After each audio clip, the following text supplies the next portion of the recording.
This episode of Ladder Legacy is proudly sponsored by the Bedford Group Insurance, helping families and businesses protect what matters most. Whether it's coverage for your home, your family, your team, or your future, Bedford's got your back with the best reliable insurance solutions in Florida. Visit our website to learn more, bedfordinsurance.com. And now on to your episode.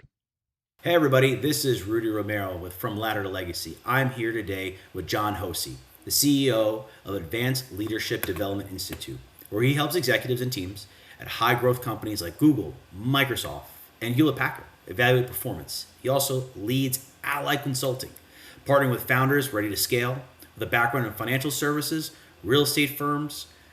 John brings deep expertise, backed by a law degree from Villanova and executive training from Wharton. The guy does everything, and I'm happy to have him on today to talk more about it. John, how are you doing today? I'm good, Rudy. Thanks for having me. It's an absolute pleasure to have you out here. I'm excited to talk more about what you're up to now and what you were doing before. Our listeners love to hear about the trials and tribulations that people like yourselves have put together great organizations go through, because we always hear about the Bentleys, we hear about all the exciting stuff, the boats because we're in Palm Beach, all the fun stuff. But I'm sure to get there, it took a little bit more than just flipping coins and guesswork. Maybe not, but tell me what you're up to now with Advanced Leadership Development Institute. Is that your main driver, your daily thing? It is, yeah. So, ALDI, it's a company that's been around, actually founded going back 30 years ago now in Silicon Valley. Yeah, and the focus at the time was, as you know, right, Silicon Valley is a hub of innovation, tech, startup. Mm-hmm. And at the time when those companies that you mentioned earlier, like the Googles, the HPs of the world, were sort of nascent and getting ready to go and moving into these high growth stages. Now they're huge companies, right? But there was a time, and when they were in those growth stages, there's a lot that happens in leadership there. It is, you're taking folks who have a great idea and a small core group of folks, and they're hungry and they're innovative and they're rocking, but it's tiny. And their experience is relatively limited to the scale of the organization as it grows, right? So they need help with somebody who can round out their leadership experience, help them navigate new challenges, etc. So that's ALDI started in that world, in that environment 25 years ago. Yeah, it was pretty cool. So now we are in, and by the way, it was started by a husband and wife couple, Jeff Lugener and Karen Cooley, who came out of their focus was really like organizational psychology and looking at really like what makes good leaders, and more than that, leaders who are struggling, what's the effect that those leaders have on their environment, the people that work for them and themselves, right? So how do you really prop them up and make them successful? So anyway, 25, 30 years ago, they started that. I actually recently purchased the company just in August of last year. I was a client. Yeah, I was actually a client. I was working at a bank called First Republic Bank, and we were a huge consumer of their services. And so, I was really, I really understood the model, and saw the power of what they were doing. And so, now I'm here running it. So we're in the tech space, but a huge growth space for us actually, because we're always focused in areas where there's high growth and innovation, right? Because that's where the leaders that we focus on, leadership challenges that we focus on, are leaders who are in those environments, right? Where the company's growing like crazy, you're building the rocket as it's launching into space, and all the unique issues that come with it. That never happens. It's usually you have SOPs ready, you have in-house counsel already. You're already in a position when you start a startup where everything's already laid for you, aren't you? Yeah, all your P&Ps are ready, right? Your growth strategy is ready. All of your leaders are ready for every challenge that comes their way. Yeah, sure. It's perfect. So now, a big growth area for us has been in the life sciences space. Okay. Biotech, pharma, And then also an interesting space that's evolving. Energy, right, has been kind of a constantly evolving space, and not only in terms of clean energy and green energy and things like that, but there are also some really interesting companies out there figuring out, okay, if we take traditional carbon based energy, how are we able to convert that energy, transmit that energy, right, from place to place, geography to geography, while having a minimal impact on the environment, whether it's the surface ecology, whether it's the breathable air, all those sorts of things. So yeah, that's an interesting and fun space that we're in as well.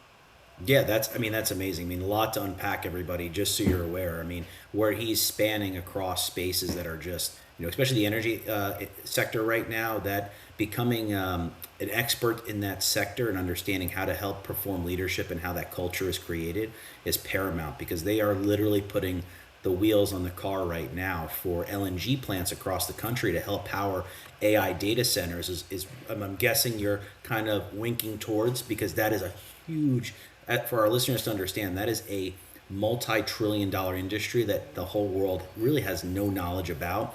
Currently, America leads the charge. I think we're close to 3,000 data centers, and the next closest is Germany at like maybe 850 or 900. So they, the most of the world hears about data centers and they think they understand. They think it's just Amazon setting something up, but that it is much more than that, and people don't understand. There's a massive culture shift because we've seen all these layoffs in the tech industry, and I'm sure part of that has to do with change in the AI and change in our current technological environment.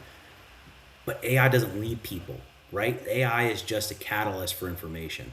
And what you're doing right now is helping shaping these leaders and people in employment space. If you're currently employed and you have a great manager, you typically look at John and go, oh, well, my manager's great. But that's typically not the case, right? People don't leave positions in most situations because of the work they're doing. It's the people they're around, right? Just like we don't remember people because of the things that they did. It's usually what they made you feel, right? And what you're doing is helping shape that. And that's amazing, because we are short true leaders in this country who, just in general, politics aside and all that fun stuff, we're short on leadership at all levels, whether you're in the home building space, the tech space, the infrastructure space, real estate. Leadership, people are taking their hands off and saying, we don't want to drive the bus anymore. We want to just be a passenger, and we want to be along on the ride. And how are you helping these people, or people who are on these buses as passengers, kind of convert to leadership? Because I can imagine that's a huge uphill battle. It Like, is. Yeah, it is. Rudy, one of the things that you said that I think was really important is what we do. When you started off with, hey, I think my manager is great. And you went into that adage of, hey, look, people don't quit jobs, they quit their bosses. mhm. Right. But a lot of our focus, particularly, it's high growth. It's not about, well, it can be, Yeah, if that manager is struggling in their current role, right? Then you're coming in and you're doing coaching that we would call it corrective coaching, if you yeah, will, right? It's PIPs and 360s and all that fun stuff, all all the that corporate stuff. jargon. But what our focus is not just about, okay, the person is in this role, let's make sure they're good at this role. When you're in a high growth company, it's what is the growth trajectory that you're going to get if you're the company and you're investing in this leader, right? It's what is the lifetime growth trajectory that you're going to get out of this person and the ROI. The job that they're in today is not where you're looking. It's what's the leader we're going to turn them into that's going to change our course and grow with us as our company continues to expand and grow itself. So that's really, our focus is creating, we focus on the concept of really building leadership versatility. A leader that can handle any problem, a leader that can move in any direction and grow as the company grows. So how does a company like a startup that has just decided, hey, we're moving at 100 miles an hour and we have no idea what the heck we're doing? We have some people, we have a founder, right, who may now be in the best position to be a board member, right, or be executive of Mm-hmm. the board, maybe not the CEO. We have a COO who was maybe the VP of operations that may be better in a different situation. How are you working through that with companies? Because I'm sure people on here would love to know, like, people should be worried about their jobs? Is it one of those, hey, no, it's not about that, it's about the structure of the organization and fulfilling its main objective and mission statement? Is it we need to find the right leaders and it's a replacement situation? How do you go into these and help people understand how to identify it first? And second, Hmm. how does it typically work on average? Because not every situation is going to be the same. Yeah, you're right. So if we're dealing with, say, it's an individual leader, right? And we will do group programs, and we will also do cohorts of leaders at the same time. So we'll get a lot of, um, call it data from the whole environment in the company. But if it's an individual leader, as you said earlier, one of the tools that we use that's foundational is we'll do a 360, which means when we start up with this leader, we're getting feedback on their performance from multiple layers in the company, from the people that report to them, from their peers in the company, and also from the level above them. So depending on where they are, that level above, if they're C-suite, that might be board input, right? If they're a lower mid-level manager, that might be coming from the C-suite or the VP. But the bottom line is you're getting this full picture of the person's leadership style, their performance, and getting input from all these people on, we work in this business, we make this business successful. What do we need from this leader? And every person in that ring and every part of every layer of that needs something different. So to your point on, okay, if we're starting with a leader and is this person in the right role, or does this person need to be, are there skills they need to grow into to stay in this role or grow? Or do we really need to make a decision about maybe they need to be doing something different, right? One, that 360 input gives you the real input on where are these people's strengths today and where can they go, right? And what are the parts of the business that are seeing gaps and need more help from them? So that starts to create, from there, as you work on an action plan with this leader, that starts to create what are the things we need to work on in order for you to better serve these different parts of the business. And part of that conversation and part of that journey and part of the roadmap that you put together with those people is, where do you want to be in this company, right? What do you want? And again, like I said earlier, it's not just about the job you have. It's the job you really want to work towards. And you get a lot of important data in the process along the way. And part of it can end up being, I'm in this management role and I got this feedback, and as I've been working on my action plan, I discovered I really don't want to do this. Sometimes what you find out, and it's typically at the point where somebody has been an excellent individual contributor, right? They really know their stuff. They're really good at their particular lane. And then they get promoted to manager for the first time, and now they're managing people. And the job shifts from, I'm in this job because I'm excellent at my skill. Now I have to manage other people that are excellent at this skill and let them grow. Now I have to work cross-functionally with peers. Now I have to manage up. Sometimes what we discover through the process, if the person says, I get this is my trajectory, but I don't love my trajectory. I want to change my trajectory. And sometimes the business input informs, we should change this person's trajectory. We've got so much great input on what they do and sort of this chunk of their leadership behaviors, and this other piece is a gap.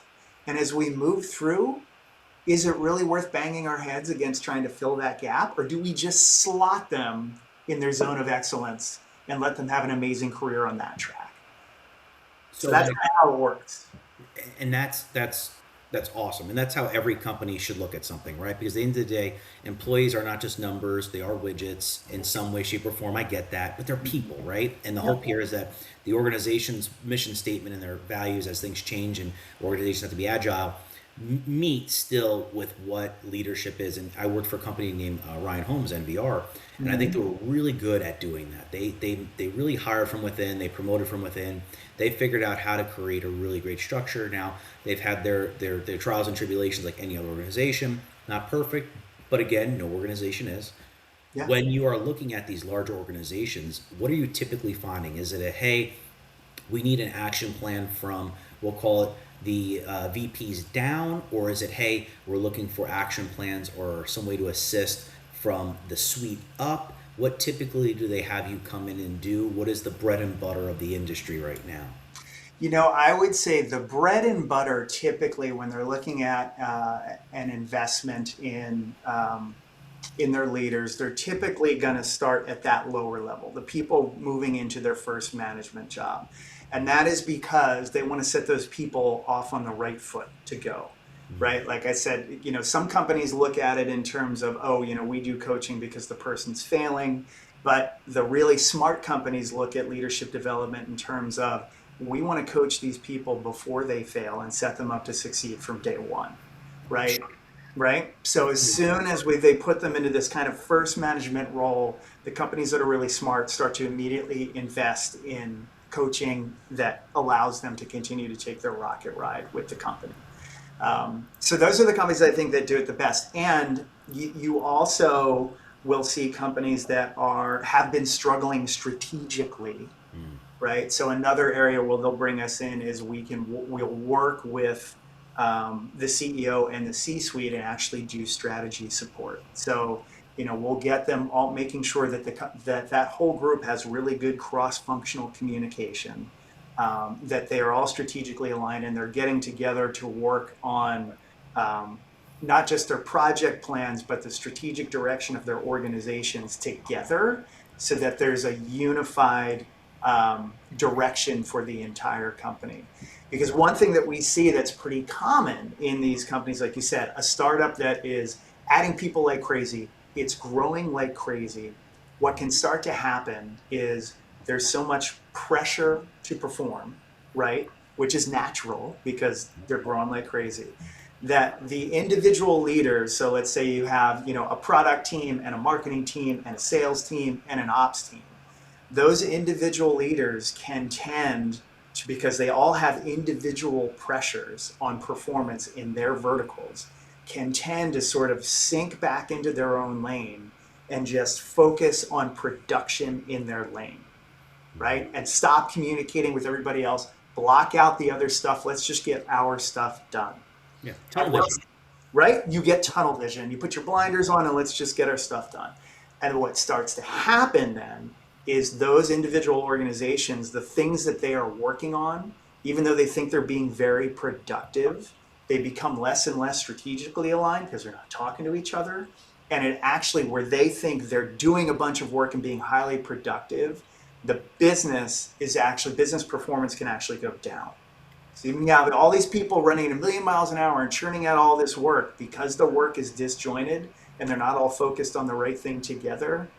It ends up being harmful to the company. And so this getting together these teams, these cross-functional stripes of folks to say, hey, I get it. You're under a ton of pressure. So every once in a while, we need to get together and strategically align and make sure those, the tactical stuff you're doing is completely aligned with the overall strategic plan, and you guys are all connected in that plan.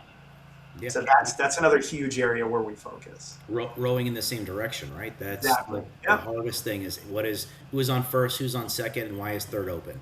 Mm-hmm. Now, are you seeing that from when you get into a company, obviously like anything else, mm-hmm. and you're having these conversations, are you recommending any? Because I think the listeners would love to know. Is there like a book? Is it Jocko? Is it Sink? Is it Collins? Who is it? The Dysfunctions by Patrick Lencioni. Yeah. And I'm sure you've read everyone in between. And I'm sure mm-hmm. if you haven't cut your own book deal yet, I'm sure you're working on it as well, as I laugh. But I'm sure you are, because you would be a smart guy to do it. Like what is a good book for these leaders? We'll call it first young entrepreneur leader looking to make his first million or her make her first million. Then flip side, CEO who's running that multi-million-dollar company. What are two good books for both of those people that they can help bring that strategic alignment together? I mean, it's not going to give them everything, but what can help them kind of reshape that imagination? Yeah.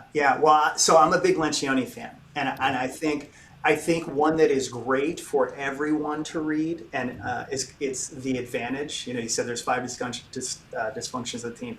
He's got a book called The Advantage, and it's really just about making sure that you are creating an environment where culturally there is creative conflict, where culturally those teams that I talked about are not sitting in their own silos doing their own work and not talking, but they're getting together and talking frequently. And when they're talking, that the level of discourse that's encouraged is disagreement in a productive way. Creative friction, as I like to Creative, yes, creative conflict. That's creative exactly right. conflict. Yeah, Yes. yeah. And if you have a company that has that culture and where those team members see each other as, creative partners, Mhm. right? And it's okay for them to get together and argue and disagree, but ultimately they walk away aligned because that's the goal, right? And nobody does the, sitting in a room and for those of us who've worked in corporate, we've seen this, right? You get on a Zoom meeting or you're in a board meeting or whatever, and somebody's talking about a major initiative or whatever it is, and everybody nods their heads and says, great. And then it will require people to go away and take action. And they walk out of the room and immediately go, yeah, I'm not doing any of that. Right? It's the kind of the pocket veto of I'm sitting in a room and agreeing because that's what I know I need to do to kind of get through this meeting. But I actually disagree with all of this. I don't see how it connects to the work that my group does in the company. And so whatever this thing is, it's not a priority for me. And so, that book is about creating an ethos where if somebody's sitting in that room and nodding their head, it's because they agree. And if people disagree or don't understand, we want to raise hands, we want to talk, we want to surface it. And you don't want a CEO who's threatened by that. Yeah. And that is the biggest piece, right? If you're the founder and you're a tiny micro business, or you run a giant company, you always want to create an environment where you are constantly soliciting feedback from people, encouraging creative conflict, and actually listening to what they have to say. Now, let's talk quickly on statistics. Okay.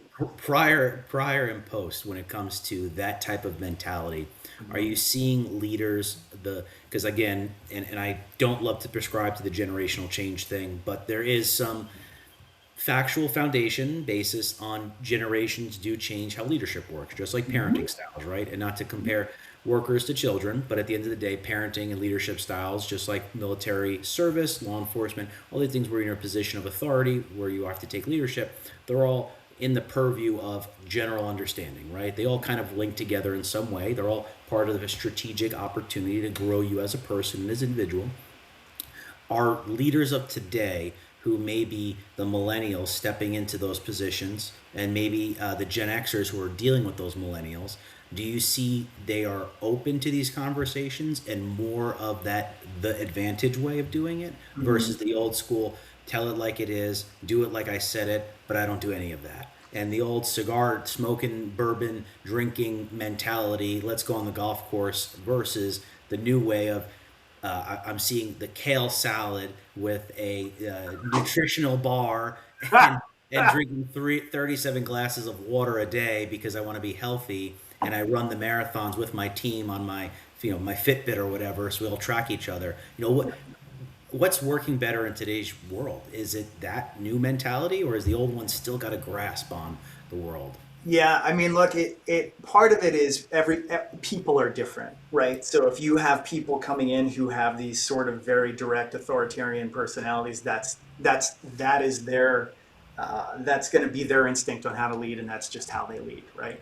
But generally, I would say what we're seeing more and more of in the workplace, and having worked with the younger generation of workers, there is, I would say, less of, like you said, the old school, like just coming in, let's banging on the table, Yep. yelling at the troops. It's more what I think what the younger generation is responding to more of the workers is I want to have an environment generally where my voice is heard. I want to have an environment generally where I have, and not everybody's wired this way, but I can have some creative dialogue and input into what I'm doing here. That I'm not just a worker, I'm not just a cog. And that's really important. You know, Creating that kind of environment makes people sticky in an organization. And I'm sorry, it looks like I'm lagging a little bit, but where people feel like they have more of an investment in the company, right? They feel like their work matters. And generally, that's going to keep people in a company longer than one where they're just kind of, you know, told what to do, stay in your lane, work by program, right? And the truth is those kind of work by program roles that are generally kind of button pushing roles or paper pushing roles, those are the types of roles that AI is going to be replacing more and more, Yep. right? So the roles where people actually get to do some creative problem solving, get to actually work and work together as a team to create new structures, modes of thinking, ways to solve problems. All of that is something that is not only important to this generation, but I think is going to be more important in general to the way we work across the board. Oh yeah, working in a more a non-combative, more relationship-focused environment. I think Mhm. we're there, and the question is who's jumping on the train with us to go to that next station because you're not going to have a choice anymore, right? Yeah. That's just the environment we're in a customer service-based environment. We're treating your people right means the customer is successful, and I've seen it in all facets in retail and professional services, in healthcare. I've seen it in every facet of the work that I've done. Mhm. With that said, now when you were sitting there doing your homework at the table at 16 or 17, did you say to yourself, "Hey, I'm going to go to school. Hey, I'm going to go buy a company that talks about coaching now, and I'm going to be a coach for executives"? Was that the thought process? Were you thinking you're going to be Mickey Mantle? What'd you think when you were growing up? What did high school look like for you when you were thinking to be that entrepreneur? Yeah, well, I was always very academically focused, but really, like at my core, I was an artist and a musician when I was a kid.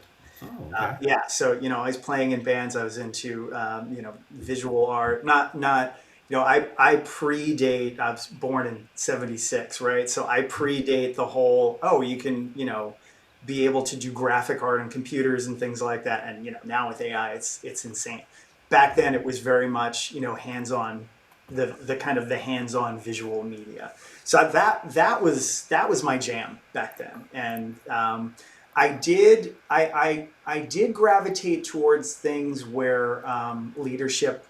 Well, I would naturally kind of fall into roles where I was leading things, and I remember as a kid, and I forget when it was, even in high school. Like I went to some leadership camp. Like I, I was just, but it was I always kind of whatever job I was doing or whatever I was working on, and post high school, post college, getting into the working world, I always gravitated kind of to two things. One, that whatever the business was that I was doing, the business of the business was what I was really interested in. Was how does this work? How do we be more efficient?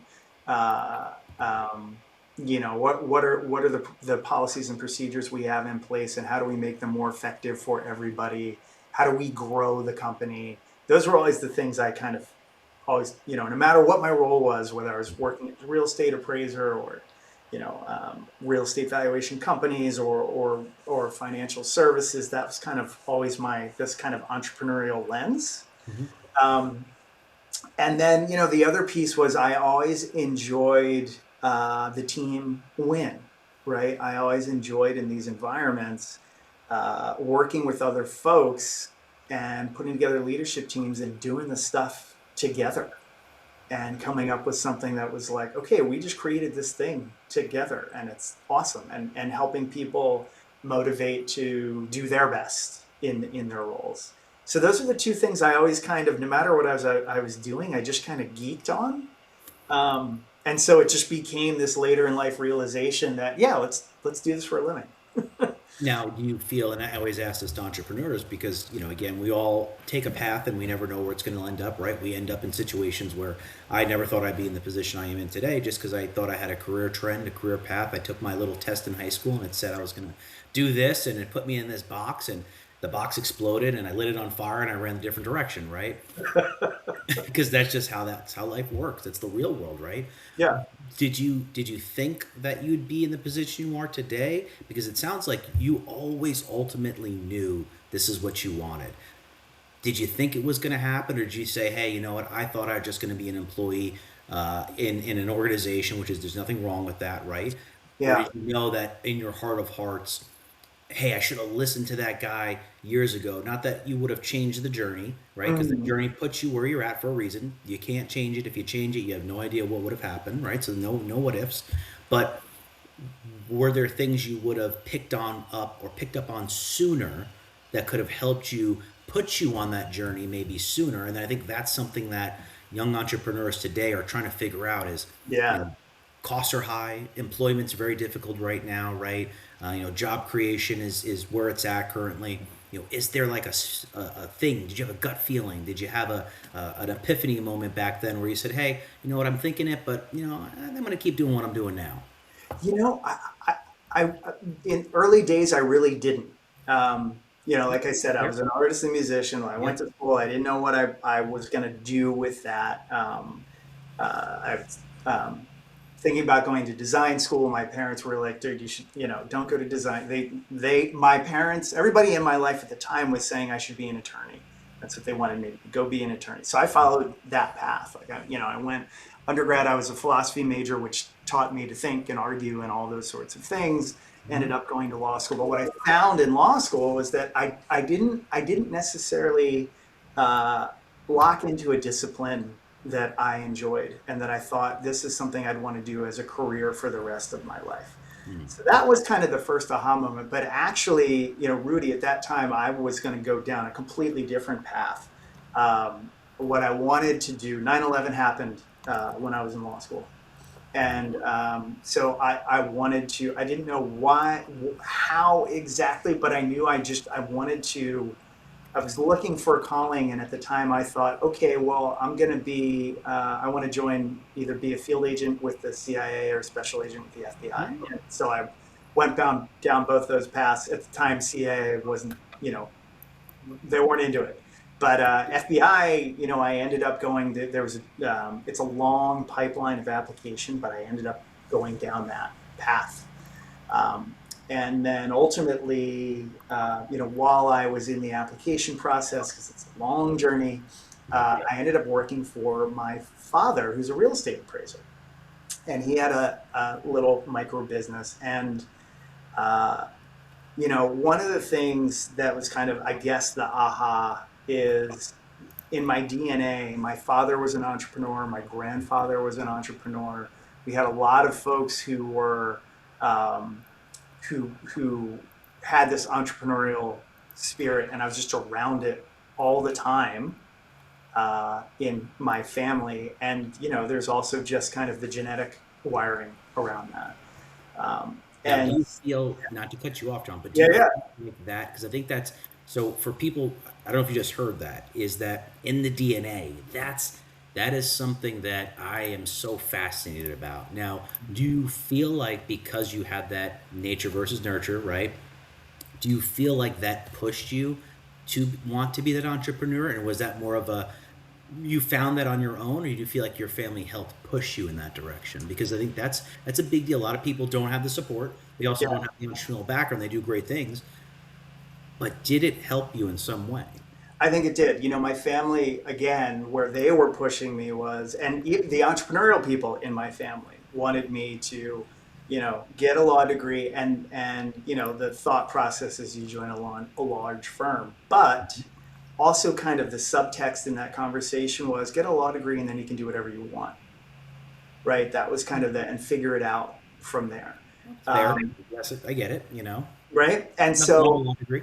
yeah, and I think the other thing I inherited, and it was not just in the DNA, but was taught to me as well by these family members in my life, was the confidence to, you just go out there and you try stuff, and if it doesn't work, you pivot and you just continue to go, and just have the confidence that you have the capability to figure it out, and that it will work out. And and that's something that, again, entrepreneurially, my father was somebody that um, never worried about money.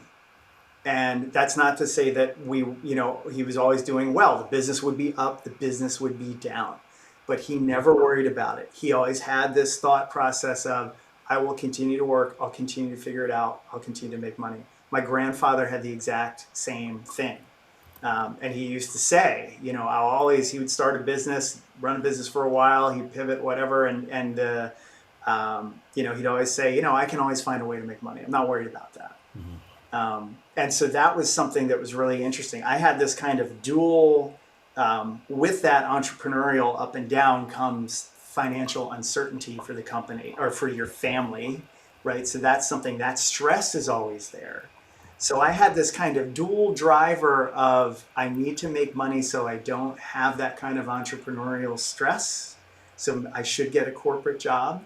But I'm also confident that whatever happens is going to work out and I will move in the right direction. And by the way, it wasn't just sitting back passively and being like, whatever the universe throws at me, right? It was always continuing to look out for. I came into the job market really in the early 2000s, worked for my father for a number of years, and then really started to move into the corporate world 2008, right? So post financial crisis. Yep. And so a lot of my career was spent moving from organization to organization that was in some stage of crisis.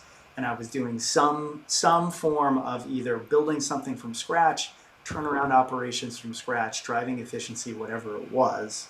And so I was always strategically thinking, okay, this is cool. I'm going to try to make this thing work. But if this thing does not work, what is the next opportunity that I should be kind of building myself towards?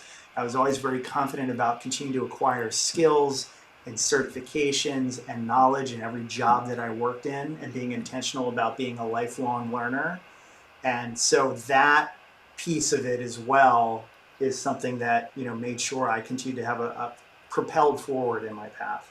Now, John, do you think the financial crisis was a huge point for that? Because I asked this because I'm very similar. So I grew up across from New York City. I watched the towers go down on the Little Ferry Bridge right outside.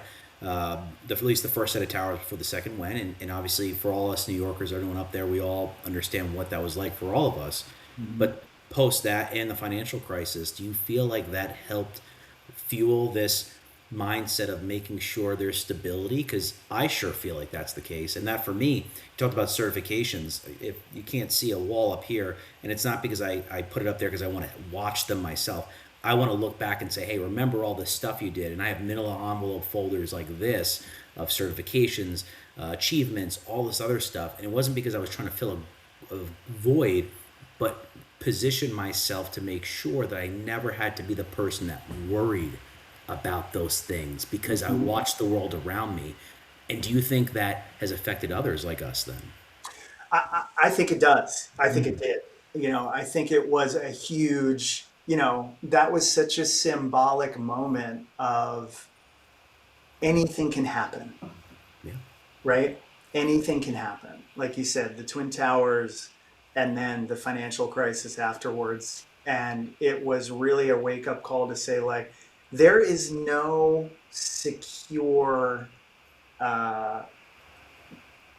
stable, rock-solid ground that we stand on. Not just in life in general, right? But certainly private, public, doesn't matter. Yeah. Doesn't matter. In our career paths, it is shifting sands constantly.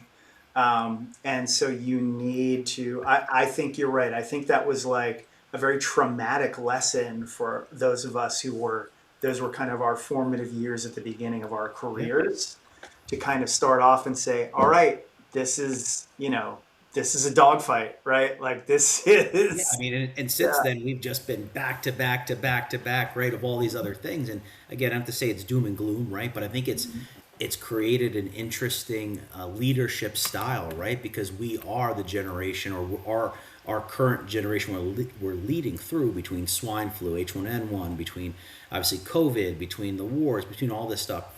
Do you feel like all this is shaping our leadership's mentality to be more resilient, or are we becoming more numb?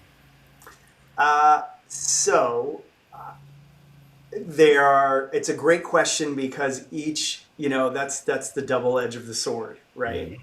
I think to your point, it makes us more, it makes us more resilient. I think another thing that's really important, actually, this is another great book, is written by a woman named Angela Duckworth. It's called Grit.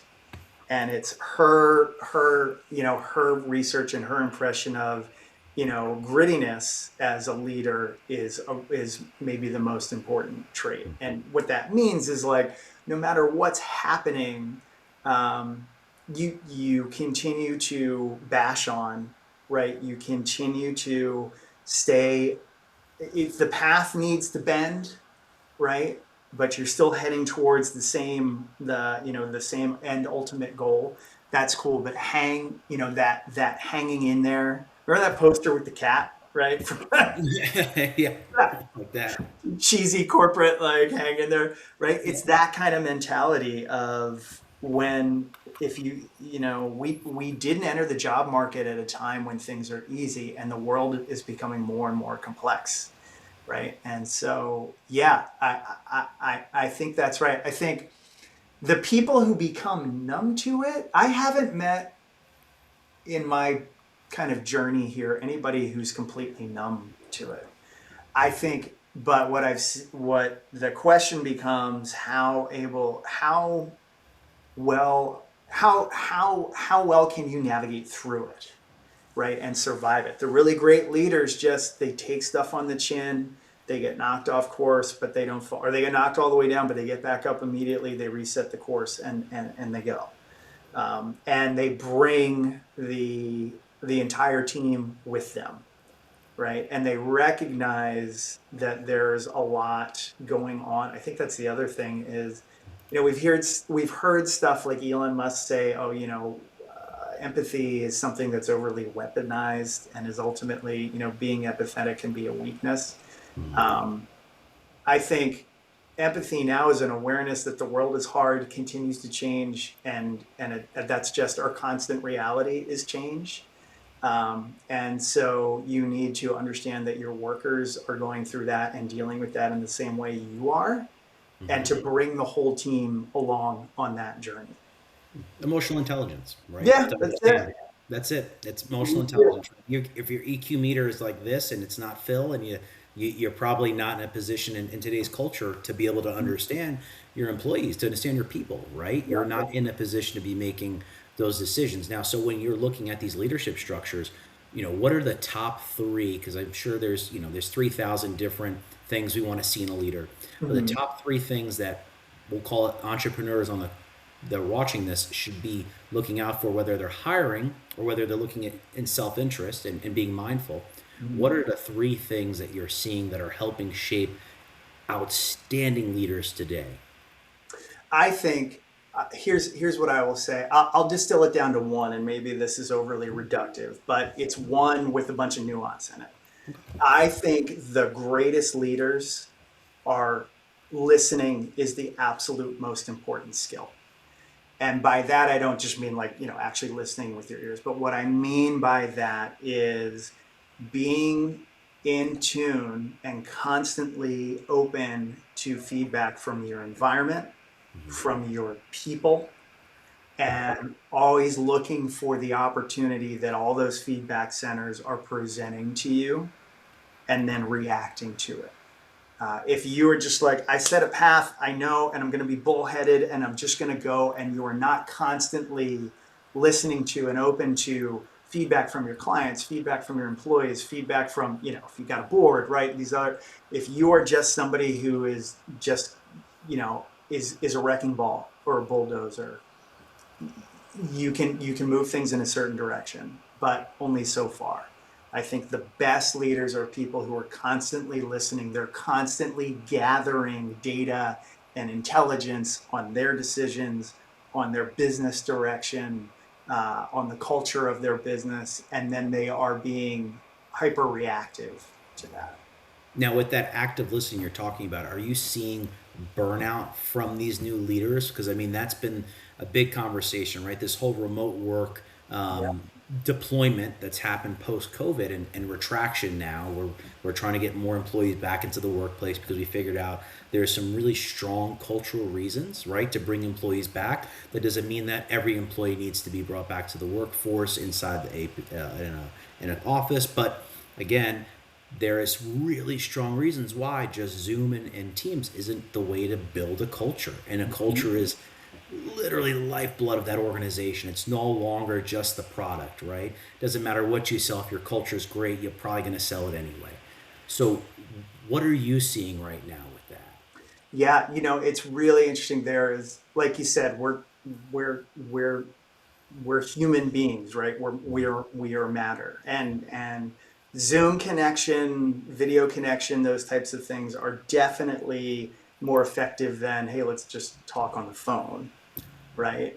Being able to see the visual cues. I think, one thing that's really important for folks who are on Zoom all day, and I know this can be hard, um, but just a little hack: turn your video off, right? Set it up so that once other people join the meeting, your video goes away, no matter what medium you're using. Because what people end up kind of doing is focusing on themselves and talking to themselves all day.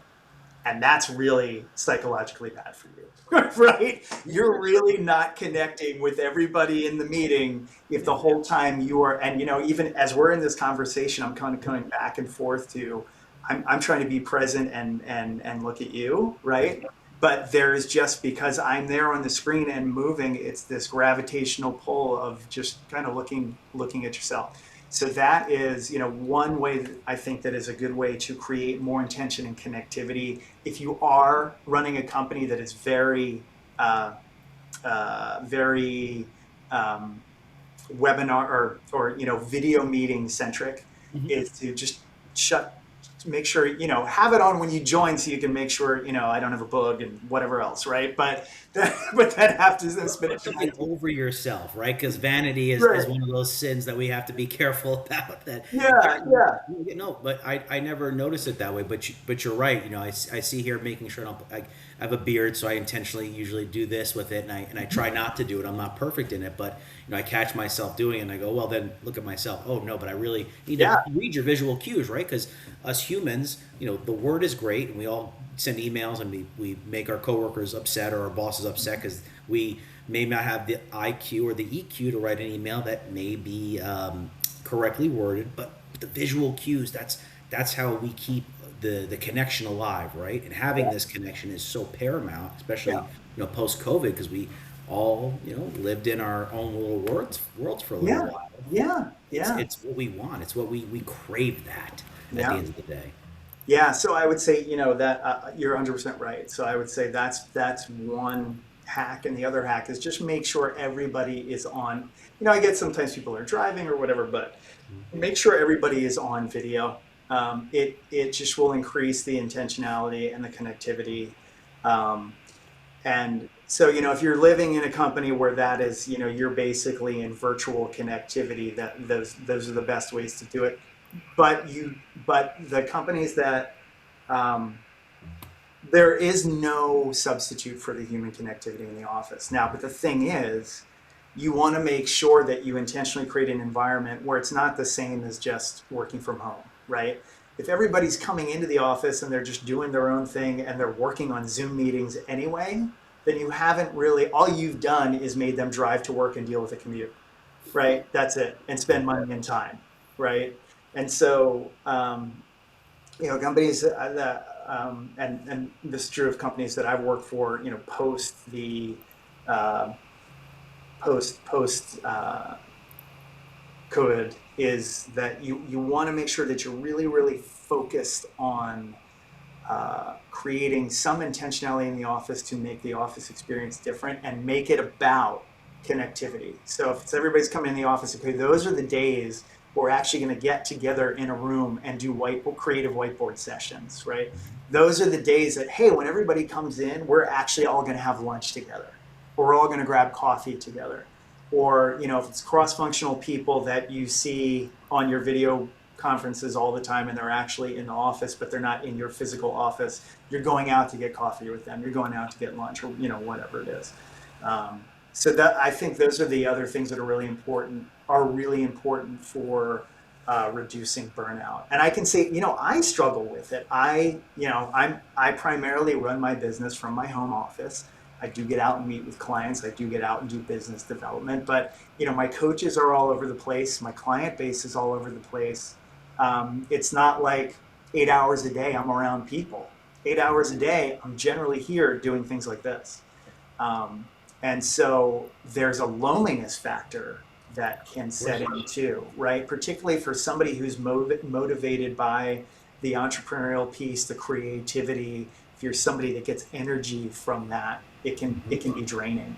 Definitely. Um, so yeah, it's tough, and really the only medicine for it is to get out and be connected. You know, those days where I do get out and grab coffee with people, or I go to business development events and I'm just with other people, talking to other people.